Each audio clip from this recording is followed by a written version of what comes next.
स्वागत है इस नए विश्लेषण में। आज हम भारत के एक ऐसे डिजिटल आंदोलन की बात करने वाले हैं जो अचानक से कहीं से उभरा और हर तरफ छा गया। कॉकरोचेस जनता पार्टी। सुनने में थोड़ा अजीब लग रहा है ना, लेकिन ये बिना किसी राजनीतिक रैली, बिना किसी लाउडस्पीकर के सिर्फ व्यंग्य और मीम्स के जरिए एक बहुत बड़ी लहर बन चुकी है।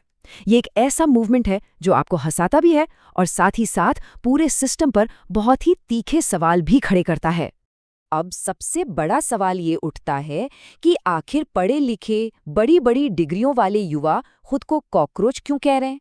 मतलब कोई भी खुद को ऐसे नाम से क्यों बुलाएगा जिससे समाज इतनी हिकारत से दिखता है। आमतौर पर तो हर युवा सम्मान चाहता है, लेकिन असल में ये कोई मजाक नहीं है।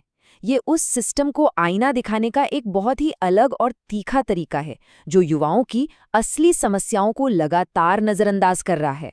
तो चलिए सबसे पहले बात करते हैं कॉकरोच जनता पार्टी यानी सीजेपी के उदय की।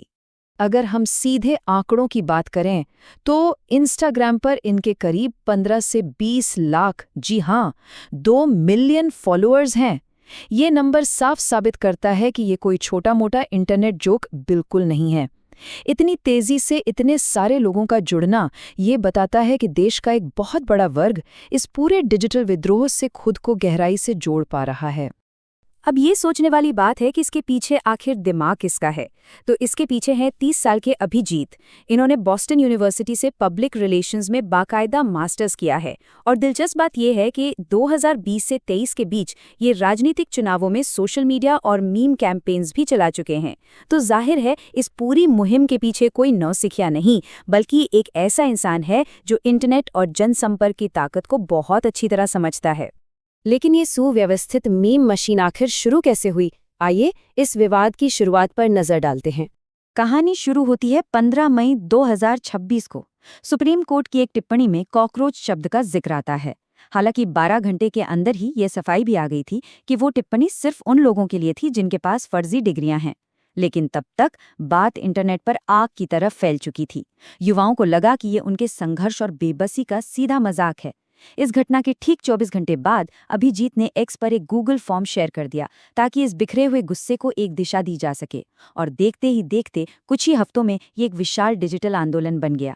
इस पार्टी से जुड़ने के नियम भी बड़े दिलचस्प, या यूं कहें कि बिल्कुल अजीबोगरीब है। इनकी पहली योग्यता सुनिए, घोर बेरोजगारी। मतलब हाथ में डिग्री तो है पर ज्वाइनिंग लेटर का दूर दूर तक कोई अता पता नहीं। दूसरी है परम आलस्य। देश बदलने का जज्बा तो पूरा है, लेकिन सुबह रजाई छोड़ने की हिम्मत नहीं है। तीसरी ऑनलाइन जीवी, चाहे हालात कुछ भी हों, हर वक्त मोबाइल से चिपके रहना। और चौथी मीम्स से भड़ास निकालना। मतलब आपको सिर्फ गुस्सा नहीं करना है, उसे ऐसे तीखे मीम्स में बदलना है जो सीधे सिस्टम को चुभें। ये एक कमाल का व्यंग्य है। जिन बातों के लिए समाज अक्सर युवाओं को ताने मारता था, उन्हीं तानों को इन्होंने अपना बैज ऑफ ऑनर यानी सम्मान का प्रतीक बना लिया। लेकिन इन मजाकिया नियमों से थोड़ा आगे बढ़ें तो इनका एक बहुत ही गंभीर घोषणा पत्र भी है। इनकी मांगे सुनेंगे तो आप शायद हैरान रह जाएंगे, क्योंकि ये बहुत ही सटीक और नीति आधारित सवाल उठा रहे हैं। जैसे रिटायरमेंट के बाद मलाई बंद, यानी अधिकारियों को रिटायर होते ही तुरंत नई सरकारी कुर्सी न मिले। लोकतंत्र में वोट गायब हो तो उसकी पक्की जवाबदेही तय हो। महिलाओं के लिए सिर्फ 33% नहीं बल्कि पूरी 50% हिस्सेदारी की मांग हो रही है। इसके अलावा टीवी न्यूज़ चैनल अपनी टीआरपी के बजाय बेरोजगारी और महंगाई जैसे असली मुद्दों पर बहस करें। और चुनाव के बाद नेताओं का जो पाला बदलने वाला खेल होता है, उस पर पूरी तरह रोक लगे। ये ऐसी ठोस मांगे हैं जो सीधे सीधे आज की मुख्य धारा की राजनीति को कटघरे में खड़ी करती हैं। अब आते हैं इस व्यंग्य के पीछे छिपी कड़वी सच्चाई पर। सीजेपी के इस पूरे मीम फेस्ट के पीछे जो असली इंजन है ना, वो है पढ़े लिखे युवाओं के भीतर उबल रही गहरी हताशा। जरा सोचिए, जब बार बार परीक्षाओं के पेपर लीक हों, बिना बताए भर्तियां रद्द कर दी जाएं और नौकरी का इंतजार करते करते फॉर्म भरने की उम्र ही निकल जाए, तो इंसान क्या करेगा? एक समय बाद ऐसा लगने लगता है मानो पूरा का पूरा सिस्टम ही उन्हें इग्नोर कर रहा है, उनकी कोई परवाह ही नहीं है। इसी अनदेखी और बेबसी ने इस डिजिटल विद्रोह को जन्म दिया है। एक बात जो इस पूरी स्थिति पर एकदम सटीक बैठती है वो ये है कि जब उम्मीद जवाब देना बंद करती है तो तंज बोलना शुरू करता है। ये महज एक वाक्य नहीं है, ये इस पूरी घटना का निचोड़ है। जब एक पूरी की पूरी पीढ़ी को लगने लगे कि उनकी परेशानी सुनने वाला कोई नहीं बचा है, तो सिस्टम का मजाक उड़ाना ही उनका आखिरी और शायद सबसे धारदार हथियार बन जाता है।